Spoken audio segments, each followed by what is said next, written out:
ይሄ በትግራይ አካባቢ የሚሰራው ባህላዊ ምግብ ነው። እንጀራ ነው። ለምን እንደዚህ እንደሚፈጭበት አላውቅም። እስቲ እናንተ የምታውቁ ሰዎች ካላችሁ ትነግሩናላችሁ። ዝም ብላችሁ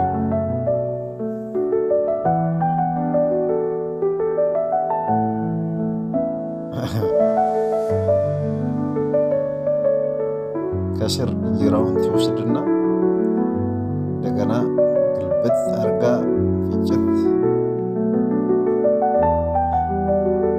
ታምር ነው።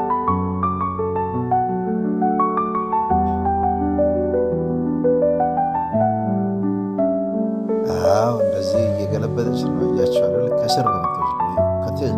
ከስር ብዙ እንጀራ አለ።